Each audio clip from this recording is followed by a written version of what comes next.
आज की ग्लोबल और इंटरनेट के युग के अंदर बहुत से लोग कहते हैं कि हमारे पास में पैसे नहीं हैं, इसके आरएस मुख्य परीक्षा की तैयारी में दिक्कत आती है। दोस्तों, आज इंटरनेट का युग है, सारी चीज़ें नेट पे उपलब्ध है और जो शिक्षक पढ़ा रहे हैं वो वहीं से पढ़ा रहे हैं, वहीं से सामग्री ले रहे हैं, सारा कुछ ऑनलाइन उपलब्ध है। तो चीज़ों को देखो ध्यान से, अच्छे शॉर्ट के अंदर नोट्स बनाओ, वही मुख्य परीक्षा में रणनीति की जरूरत है। ये आर्थिक संसाधनों का अभाव कोई मायने ही नहीं रखता। तो सबसे पहले बात करते हैं दोस्तों मुख्य परीक्षा की तैयारी की। तो मुख्य परीक्षा की तैयारी के लिए क्या, पहला पॉइंट सिलेबस के हिसाब से चलो, सिलेबस का टॉपिक एक एक टॉपिक उठाया, ठीक है।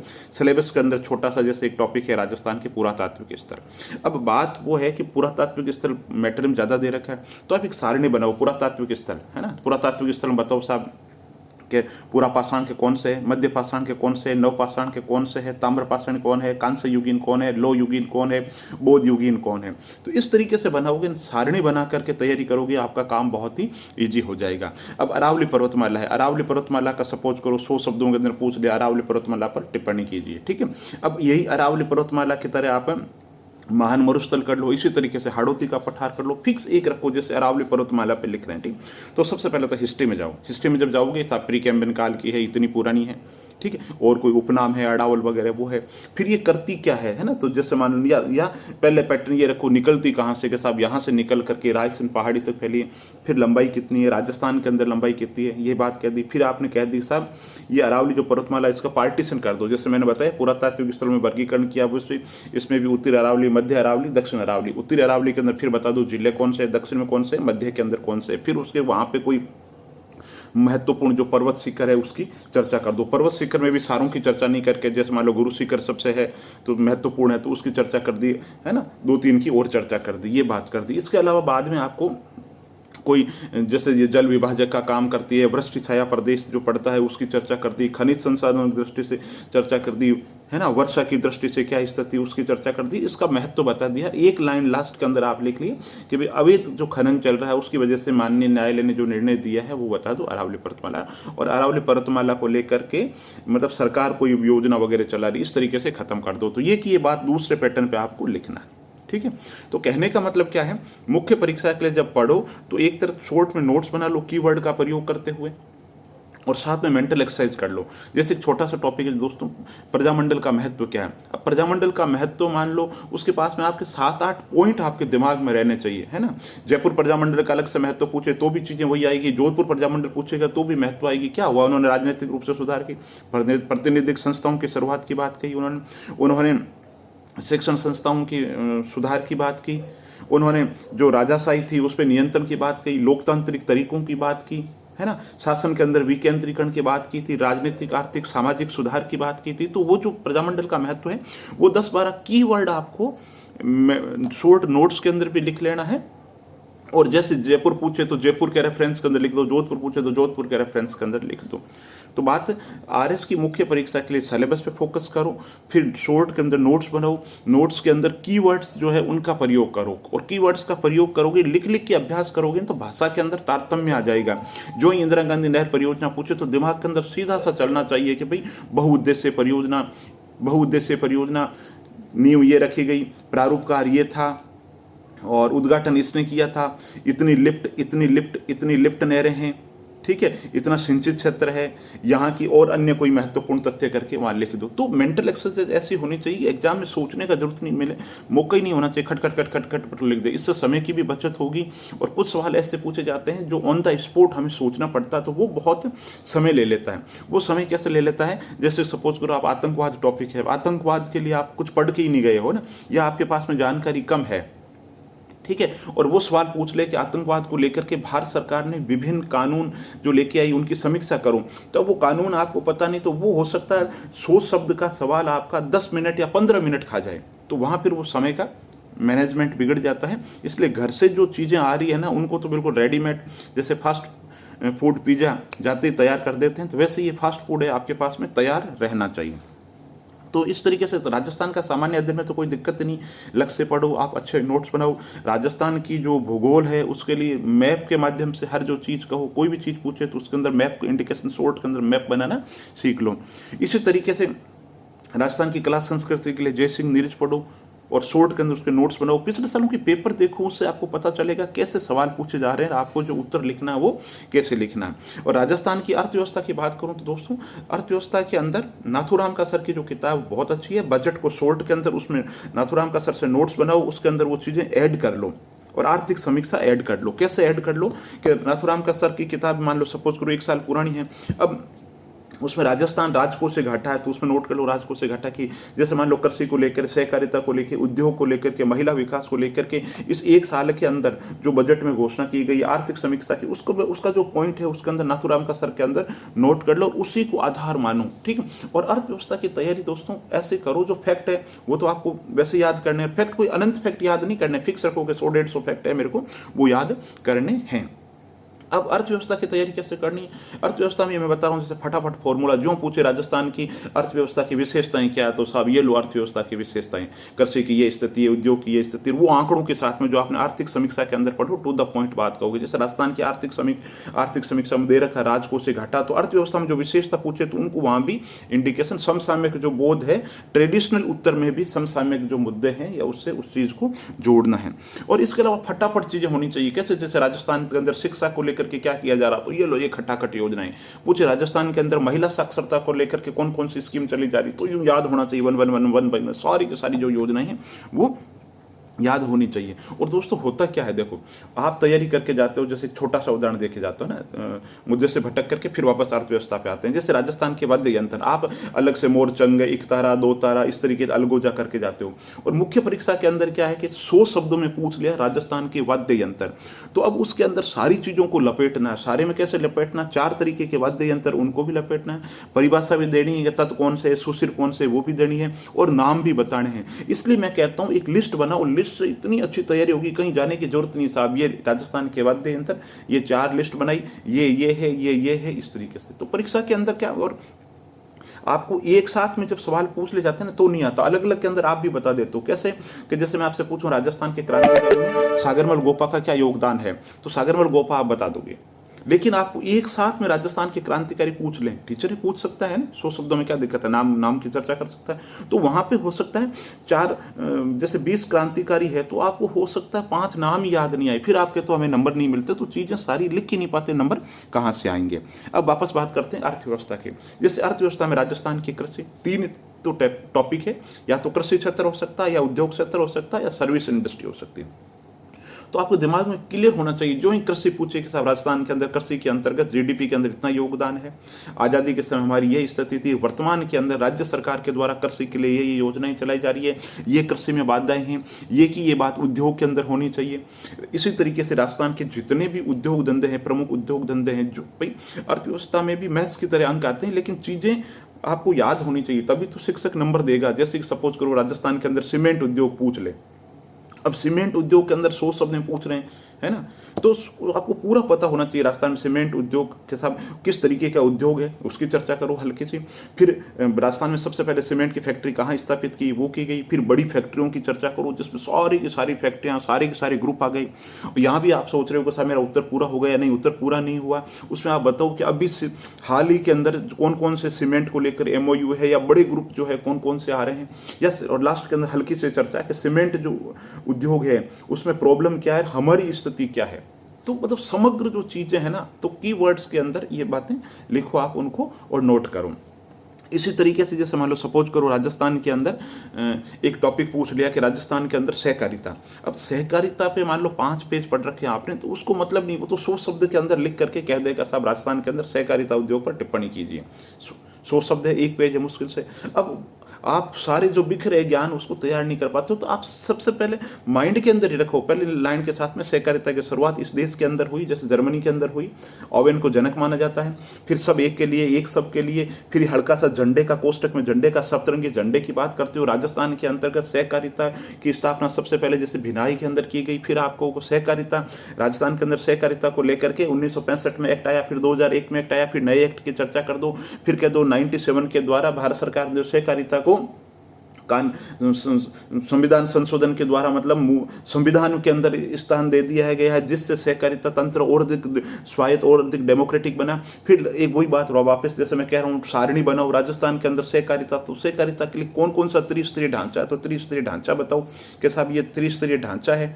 ठीक है, फिर आप सहकारिता से संबंधित जो इंस्टीट्यूट है, एक दो इंस्टीट्यूट है, उनकी चर्चा करो। राजस्थान में सहकारिता की उपलब्धियां बताओ कि साहब हम दूध के अंदर जैसे उर्मूल वर्मूल इन डेयरियों का उल्लेख करते हुए, इनका उल्लेख करते हुए कि हम आज दुग्ध स्थिति के अंतर्गत यहाँ पहुँच गए। फिर आप हल्के से बात, वो ये इंडेक्स के माध्यम से बहुत शॉर्ट के अंदर कहना है। और सहकारिता सिर्फ दूध में ही काम नहीं कर रही है, आवासन के अंदर काम कर रही है, Amrita society self help group के माध्यम से काम कर रही है। तो कोऑपरेटिव का बहुत अच्छा रोल बताते हुए, है ना, और उत्तर को खत्म करना है।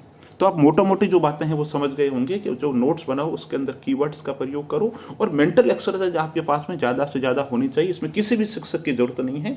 जिन खोजा तिन पाइया, मतलब सीधी सी बात है, जो जितना ज़्यादा खोदेगा उतना ज़्यादा उसके अंदर पाएगा। और आप अगर गलती करोगे, नोट्स नहीं बनाओगे, आप सोचो ऑन द स्पॉट एग्जाम के अंदर लिख लेंगे, तो बहुत ही दिक्कत वाली बात है। अब कुछ लोग कहते हैं कि साहब हम लोक प्रशासन है। अरे लोक प्रशासन कुछ भी नहीं है। जो चीज़ है ना कि साहब हेनरी फ्यूल कुछ भी नहीं है। 2 लाइन के अंदर हेनरी फ्यूल का क्या है? हेनरी फ्यूल प्रबंधन का जनक है। 5 सिद्धांत बताए, 6 गतिविधियां बताई, 14 सिद्धांत दिया, पद सोपान का समर्थक था, आदेश की एकता का उन्होंने आदेश की एकता के घोर आदेश की एकता पद सोपान के समर्थक थे। और उन्होंने पद सोपान के दोष को दूर करने के लिए गैंगप्लैंक फॉर्मूला दिया, जिसके अंतर्गत निम्न अधिकारी जो है अपने से जस्ट ऊपर के अधिकारी को विश्वास में लेकर के उससे ऊपर से व्यक्ति से मिल लेता है। ये हेनरी फ्यूल है। तो शॉर्ट के अंदर जो चीज़ है उनको कीवर्ड के अंदर पढ़ना, लिखना, याद करना, चीज़ों को सीखो। जैसे एक छोटी सी और बात बताता हूँ, जैसे कि लोक प्रशासन है। तो लोक प्रशासन के अंदर जैसे कि आपसे पूछ रहे कि भाई अपने रिक्स का क्या योगदान है, रिक्स का क्या योगदान है। रिक्स तुलनात्मक लोक प्रशासन के जनक माने जाते हैं। कीवर्ड लिखो, तुलनात्मक लोक प्रशासन, पारिस्थितिक उपागम के जन्म, एग्रेरिया इंडस्ट्रिया मॉडल दिया, एग्रेरिया इंडस्ट्रिया ट्रांजिस्टर मॉडल दिया, बाद में फ्यूज डिफ्रेक्टेड, उसके बाद में प्रिज्मेटिक जो मॉडल वो दिया। तो पॉइंट जो है, पॉइंट के माध्यम से आप तैयारी करना सीखो। फिलोसॉफी है। अब फिलोसॉफी के अंदर लोग कहते हैं सब बहुत टफ, कुछ भी टफ नहीं है। मतलब जो चीज़ है ना, सीधे देखो, जो बड़ी बड़ी बातें करते हैं अलग है। आरएस का एग्जाम है, चीज़ों को समझो। और बेसिकली ये तोता रटन का एग्जाम है। और भारत की प्रतियोगी परीक्षाओं की लगभग सबकी बात करें तो मोटी मोटी चीज़ों को समझ के लिखना तो वही है। मान लो कोई आदमी कहे कि साहब मैं तो दिमाग लगाता हूँ, दिमाग क्या लगाओगे? मानव विकास रिपोर्ट आई, उसके अंदर जो आंकड़े हैं सब एक जैसा ही तो लिखोगे, कोई नवाचार तो करोगे नहीं। नवाचार कोई थिंकर, कोई पत्रकार, कोई संपादक तो बनना नहीं। हमें तो जो चीज़ें पढ़ रखी है ना, भगत सिंह का योगदान है मान लो। अब कोई सपोज करो राजस्थान में 50 साल में पूछा कि क्रांतिकारी में सागरमल गोपा, तो सागरमल गोपा आप क्या लिखोगे? आप तो भी वही लिखोगे। मौलिक से मौलिक जो बड़ा थिंकर है वो भी यही लिखेगा साहब, जैसलमेर के सामाजिक गतिविधियों से जुड़े हुए, प्रजामंडल से जुड़े हुए, गांधी जी के आंदोलन से जुड़े हुए, ठीक है। और आज़ादी के रघुनाथ सिंह पर मुकदमा, आज़ादी के दीवाने, जैसलमेर में गुंडाराज, ये पुस्तकें लिखी। गुमान सिंह ने तेल छिड़क करके उनको मार दिया। और उनकी जांच के लिए, इसकी जांच के लिए गोपाल स्वरूप कमेटी, गोपाल स्वरूप जो पाठक है वो कमेटी बनी। तो मोटी मोटी ये बातें हैं। और भारत सरकार ने इस पर डाक टिकट जारी किया।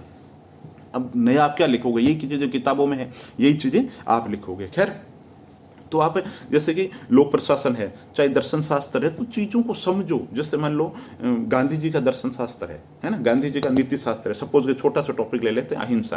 अहिंसा के अंदर गांधी जी क्या कहते हैं? अहिंसा का मतलब है मनसा वाचा कर्मणा, किसी के प्रति कोई हिंसा नहीं। गांधी जी कहते हैं कि अहिंसा वीरों का आभूषण है।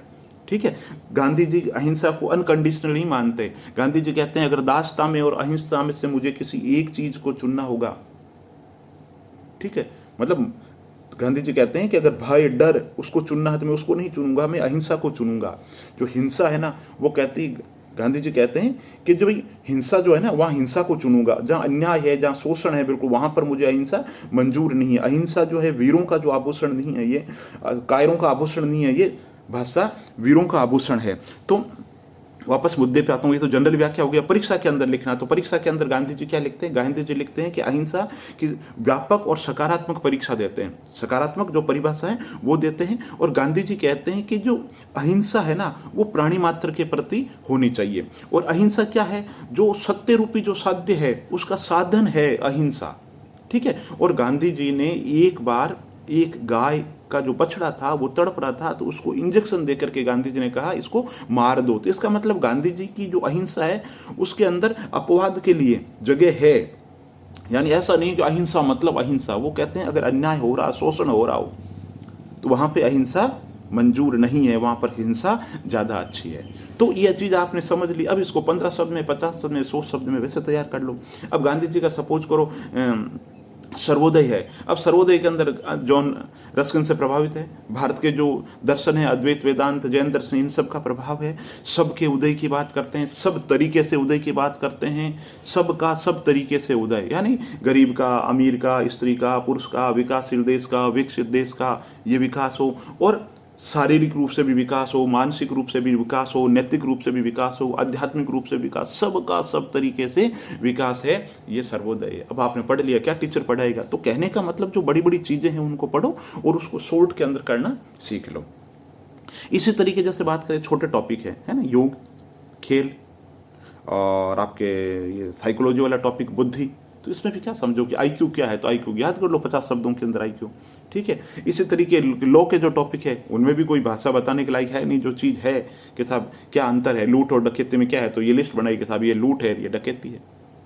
तो कोशिश तैयारी करो, जब तैयारी करो ना, शॉर्ट नोट्स बनाओ, एक इंडेक्स बना करके करो, ग्राफिक्स बना के करो, अगर पॉसिबल है तो जहाँ तक पॉसिबल है मैप बना करके उत्तर देने की कोशिश करो। उत्तर को समसामयिक मुद्दों से, करंट अफेयर्स जो है उससे जोड़ने की कोशिश करो। उत्तर में वैल्यू ऐड करो दोस्तों, वैल्यू ऐड करना बहुत ज़्यादा जरूरी है। जैसे टॉपर है ना, मैं कहता हूँ जैसे टॉपर कहते हैं हम अलग लिखते हैं, तो वो अलग नहीं लिखते, अलग वो ऐसे लिखते हैं, उसके अंदर मौलिकता ये कर देते हैं, लास्ट के अंदर समसामयिकता का बोध दे देते हैं। जैसे गांधीवाद की बात हो रही है तो आप तो बाकी गांधीवाद लिख करके आ जाओगे, वो वर्तमान संदर्भ में जोड़ेंगे।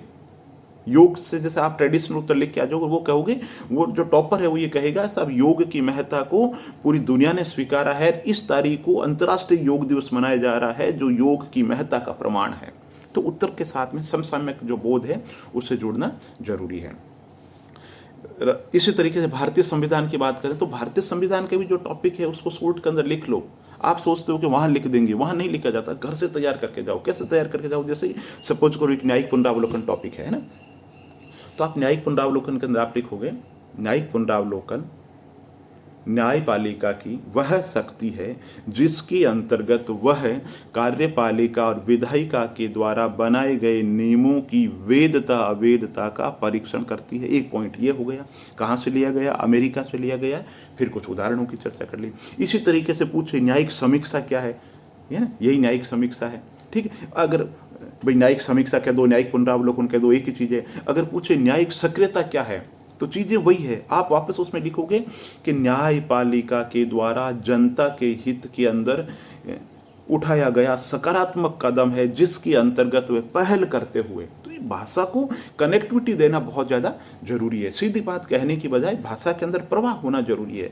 जैसे माला पिरोई हुई माला है ना, माला ही होती है, और बिखरे हुए फूलों का कोई वजूद नहीं, कोई औचित्य नहीं। तो आपकी भाषा सुगठित होनी चाहिए। जैसे मैं हूँ, मान लो, ठीक है, अगर मैं सिंपल बोल रहा हूँ और मेरे ये कंधे मजबूत नहीं है और यही मेरी बॉडी अभी हो, है ना, सुगठित बॉडी हो, आकर्षक हो, तो उसका मजा अलग ही है। तो इसी तरीके से जो आपकी जो भाषा है वो भी सुगठित होनी चाहिए, बॉडी बिल्डर की तरह होनी चाहिए। एक एक जो भुजाइयों फड़कनी चाहिए, एक एक शब्द दिखना चाहिए कि कितनी मेहनत की हुई है।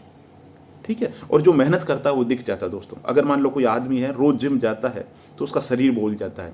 मेरे जैसा आदमी पूरी जिंदगी में कभी आधा किलोमीटर दौड़ा नहीं है तो वो उसका शरीर कह देता है। इसी तरीके से आप भी मुख्य परीक्षा के लिए कितनी तैयारी कर रहे हो, जब आप लिखोगे तो परीक्षक को पता चल जाएगा कि आपने कितनी बॉडी के लिए मेहनत कर रखी है। बॉडी का मतलब भाषा रूपी बॉडी के लिए। खैर, तो बात हो गई, भारतीय संविधान की बात हो गई, राजव्यवस्था की बात हो गई, अर्थव्यवस्था की बात हो गई, है ना। इसी तरीके से विज्ञान और प्रौद्योगिकी है तो उसके अंदर भी वही बात है। एक एक शब्द है ना, नैनो टेक्नोलॉजी को लिख करके याद करो कि 100 शब्दों के अंदर क्या महत्व है, बायोटेक्नोलॉजी का क्या महत्व है, और दोनों तरीके से करो। आप बायोटेक्नोलॉजी का महत्व करके जाते हो 100 शब्दों में, और वो बायोटेक्नोलॉजी का महत्व सिर्फ स्वास्थ्य की दृष्टि से 100 शब्दों में लिख देता है तो पॉइंट कम पड़ जाता है। तो वो भी मेंटल एक्सरसाइज होनी चाहिए आपके पास में कि भाई ऐसे पूछा जा सकता है। आप जो उपग्रह है, भारत के प्रमुख उपग्रहों को तैयार करके जा सकते हैं, और हो सकता है वो एक अकेला ही 50 शब्दों में आर्यभट्ट पूछ ले, बाकी तो नहीं पूछ सकते क्योंकि पहला उपग्रह है इसलिए पूछ सकते हैं ना। या कोई लेटेस्ट उपग्रह उसको 50 शब्द में पूछ लिया।